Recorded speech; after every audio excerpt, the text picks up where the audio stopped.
সুপ্রিয় দর্শক শ্রোতা, WHR টিভি থেকে আপনাদেরকে স্বাগত জানাচ্ছি।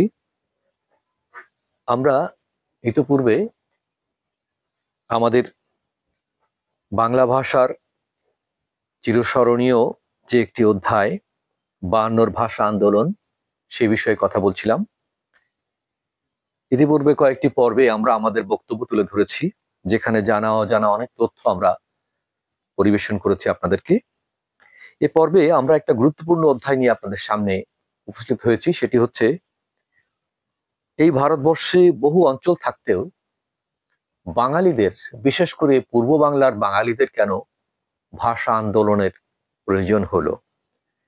আরো বহু অঞ্চল ছিল ভারতবর্ষের, তারা তাদের মাতৃভাষায় কথা বলছিল, সেখানে কোনো বাধার সম্মুখীন হয়নি। সেই পশ্চিম পাকিস্তানি যারা, তারা সিন্ধু, বেলুচিস্তান, পাঞ্জাব, বহু জায়গায় তারা তাদের মাতৃভাষায় কথা বলছিল। একটি রাষ্ট্রীয় ভাষা আছে, ঠিক আছে, কিন্তু মাতৃভাষায় কথা বলতে কেউ বাধার সম্মুখীন হয়নি। বাঙালিরা কেন হলো? বিশেষ করে পূর্ব বাংলার বাঙালিরা। পশ্চিম বাংলার বাঙালিরা কিন্তু তাদের মাতৃভাষায় কথা বলছে, হিন্দিতেও কথা বলছেন, ইংরেজিতেও কথা বলছেন। তার এখানে এই যে ভাষার প্রভাব, এটি যদি আপনারা বিশ্লেষণ করেন, এখানে একটা গুরুত্বপূর্ণ তথ্য আপনাদেরকে জানিয়ে রাখি। ভাষার কারণেই একটা জাতির জাতীয় নাগরিক, সেই জাতির যে নাগরিকরা, তারা বিবেচিত হয় তারা কোন শ্রেণীর নাগরিক, প্রথম শ্রেণীর, দ্বিতীয় শ্রেণীর, না তৃতীয় শ্রেণীর। যেমন একটা উদাহরণ দিলে বিষয়টি পরিষ্কার হয়ে যাবে। সমগ্র ভারতে রাষ্ট্রীয় ভাষা হচ্ছে হিন্দি, এবং ভারতবর্ষের দ্বিতীয় রাষ্ট্রীয় ভাষা হচ্ছে ইংরেজি, এবং তৃতীয় হচ্ছে আঞ্চলিক ভাষা, প্রাদেশিক ভাষা, বাংলা, তামিল, তেলেগু, পাঞ্জাব, কাশ্মীর, যাই হোক না কেন, তাদের তাদের প্রাদেশিক ভাষা হচ্ছে তৃতীয় শ্রেণীর, মানে তৃতীয় স্থানে।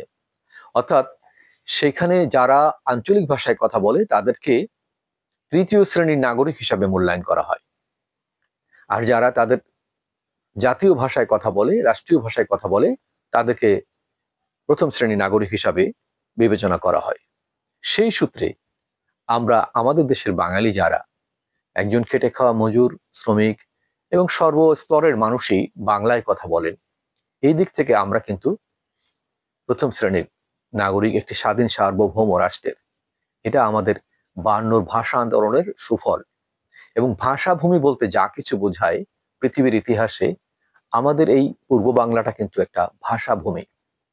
এটা যারা গবেষক তারা জানেন, যারা এই বিষয়টা নিয়ে একটু গভীরে চিন্তা করেছেন তারা জানেন যে বাঙালি বাংলা ভাষায় কথা বলেন, কিন্তু যদিও আমাদের ভাষার ভিন্নতা রয়েছে, এটি আমি গবেষণা করে দেখেছি, আপনারাও অনেকে যারা গবেষক তারাও দেখেছেন, যে প্রতি 8 মাইল, কারো কারো মতে 8 কিলোমিটার পর পর ভাষার কিন্তু পরিবর্তন ঘটে। যেমন একটি নদী কিছু দূর যাওয়ার পরে তার বাঁক পরিবর্তন ঘটে। নদী কিন্তু সরল রেখায় পৃথিবীতে কোথাও প্রবাহিত হয়নি, কিছু কিছু জায়গায় নদী কিন্তু বাঁক তার পরিবর্তন করেছে। সেটার বিবিধ কারণ থাকতে পারে, বাধা পেয়ে হতে পারে, অথবা তার যে সুবিধা বা যে ঢালু স্থান সে পেয়েছে সেদিকে সে গড়িয়েছে, এভাবে তার স্রোত প্রবাহ কিন্তু গড়িয়ে গেছে। তেমনি ভাষা কিন্তু নদীর মতো প্রবাহিত হয়েছে, সরল ভাবে না।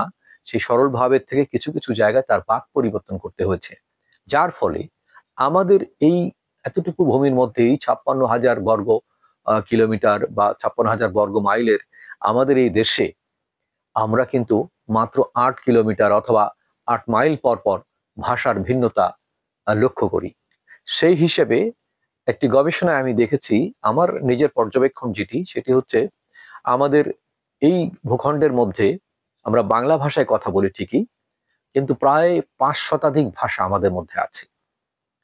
যদি বলি কেমন, এটি অনেক বিস্ময়কর ব্যাপার। এই কথাটি ইতিপূর্বে কেউ বলেছে কিনা আমি জানি না, তবে আমার পর্যবেক্ষণ থেকে, আমার দীর্ঘদিনের গবেষণা থেকে আমি এটি পেয়েছি, যে যদি 8 কিলোমিটার পর পর আপনি ধরেন একটি জেলায় আমরা বসবাস করি, আমরা এই একটা রংপুর জেলায় বসবাস করি। তো রংপুর জেলার মধ্যে যে কটি উপজেলা আছে, আপনি গিয়ে দেখেন প্রতিটি উপজেলার ভাষার মধ্যে ভিন্ন ভিন্ন সূক্ষ্ম সূক্ষ্ম ভিন্নতা রয়েছে।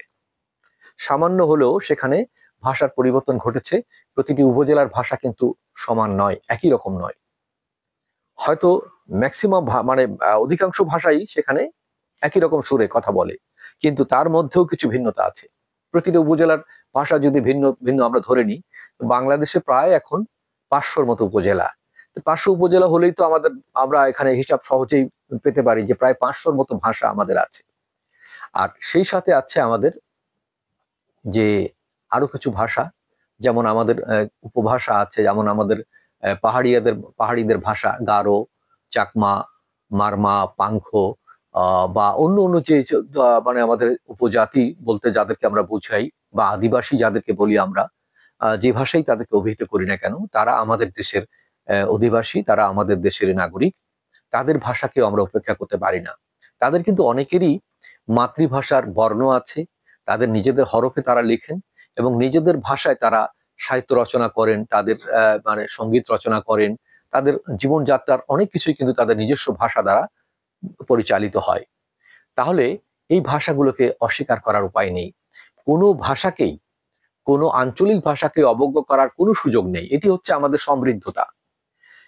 পৃথিবীর ইতিহাসে যদি আমরা দেখতে চাই, বাংলাদেশের এই বঙ্গভূমির মধ্যে, বিশেষ করে পূর্ববঙ্গের এতটুকু জায়গার মধ্যে এত ভাষার সমাহার খুব কম পাওয়া যায় এবং কম ঘটেছে।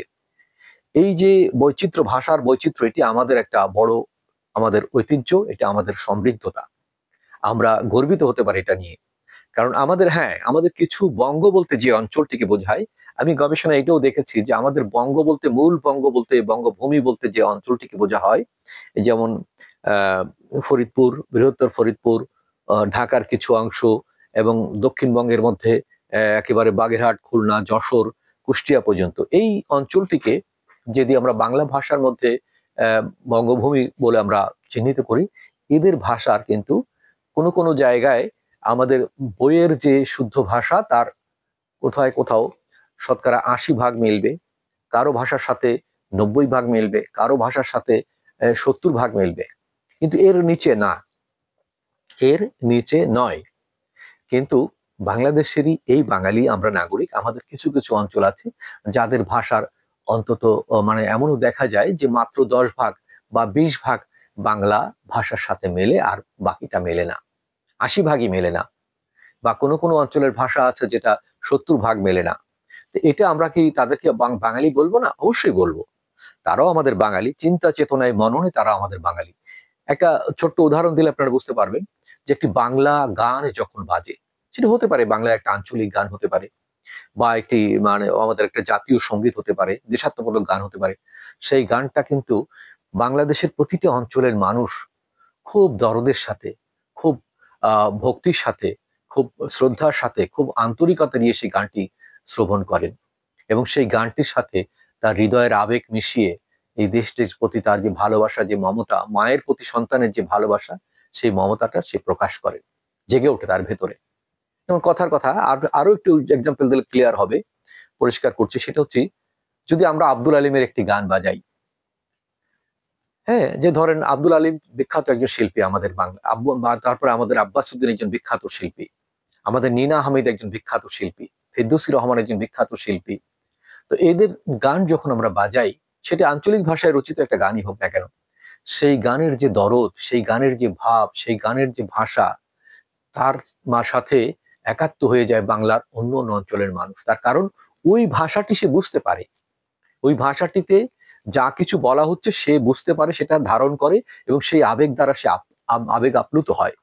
কিন্তু যদি শুধুমাত্র একটি আঞ্চলিক ভাষা দিয়ে আমি সেইভাবে গানটি রচনা করতাম, ওই প্রত্যেকটা গানের একটা জিনিস খেয়াল করার বিষয় আছে, ওই গানটি রচনা করে হচ্ছে ওই অঞ্চলের ভাষা কিছুটা ব্যবহার করা হয়েছে, কিন্তু অধিকাংশ ভাষাই ওর মধ্যে সহজবোধ্য, শুদ্ধ বাংলায় রচিত হয়েছে, যার জন্য তারা সবাই এটি বুঝতে পারে। তেমনি আমাদের ভাষাটি ওই রকম ভাবে আমরা সহজ সরল ভাষায় যাতে সবার বোধগম্য হয়, সেইভাবে আমাদের উচ্চারণ করা উচিত নয় কি? এই প্রশ্ন রেখে আগামী পর্বে আপনাদেরকে এই বিষয়ে আরো কিছু জানানোর জন্য আশা করছি। সবাইকে ধন্যবাদ।